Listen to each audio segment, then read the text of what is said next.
This story moving very quickly this afternoon. Tell us what more we know about these latest allegations.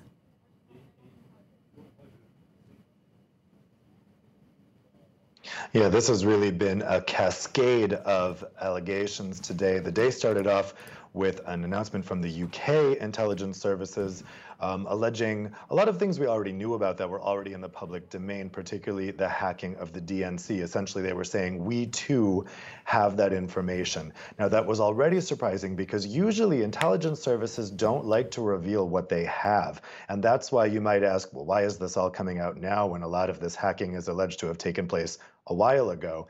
Well, clearly something has been coordinated today because shortly after that UK announcement, we then got the announcement, the really explosive announcement from the Netherlands. And now we have this allegation from the United States. Again, very similar pattern of behavior, Russian military intelligence officers operating in the US and trying to hack into these various organizations. We've also had Canada and Australia now come out backing up saying essentially their intelligence agencies have observed the same pattern of behavior. That is, trying to hack into these international organizations that have been targeting Russia or investigating Russia for various reasons and trying to get kind of compromat on them in order to embarrass them or discredit them. And Dave, one of these incidents that we apparently know most about is that attack on the UN chemical weapons watchdog, the OPCW. What more do we know about what's been reported there?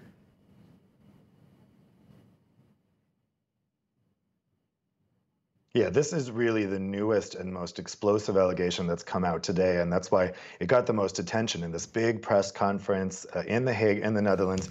Now, what is being alleged here is that these 4 Russian intelligence officers went into the parking lot of a Marriott with a laptop and tried to intercept Wi-Fi signals from the Organization for the Prohibition of Chemical Weapons, the OPCW, in April. Now, at that time, the OPCW was undertaking 2 investigations of great interest to Russia. One was the investigation of the attack of a Russian ex-spy in Salisbury, England, using a Soviet-era nerve agent, and the other was an alleged chemical attack in the Syrian town of Douma, for which Russia was saying this was all a UK hoax. The UK was staging this chemical attack. So obviously, Russia very interested in those 2 things. Now, those 4 people were expelled, but not before they had their laptop confiscated. And on that laptop, they found that it had been used all over the world: Switzerland, Brazil, Malaysia. Now, why these countries? Malaysia, they believe, was because they were trying to interfere with the investigation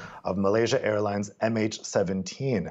That plane that left the Netherlands was flying to Malaysia, but was shot down over eastern Ukraine by, investigators say, Russia-backed separatists.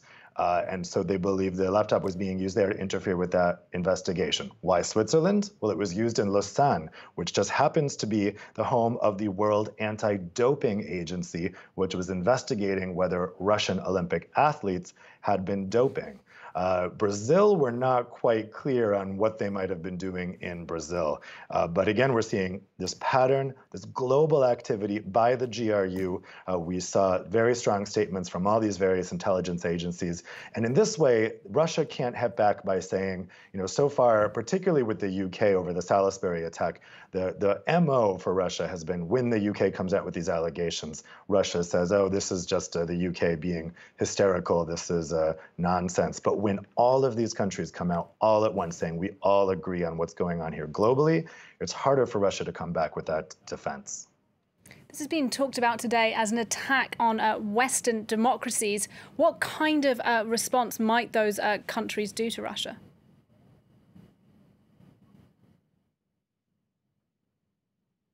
Well, just by chance, or possibly not by chance, defense ministers are meeting here in Brussels today, defense ministers from NATO countries.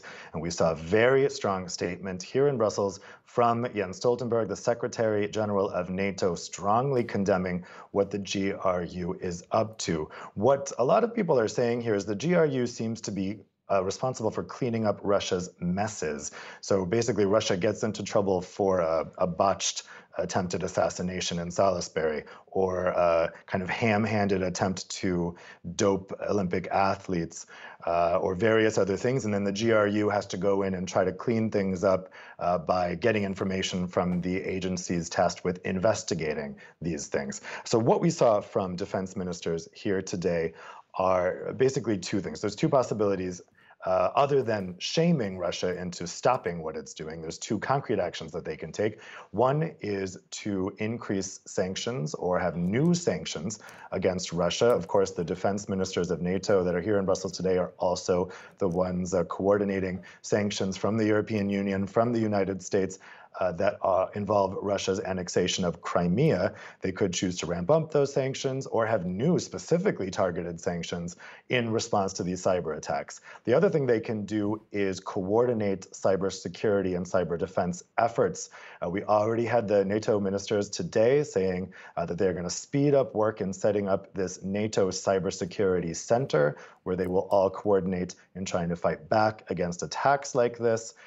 So those are the two concrete things they can do in response. But of course, also the coordinated effort today is clearly meant to shame Russia and say, look, we know what you're up to, knock it off. Dave, thank you. Dave Keating there talking us through that developing story from Brussels.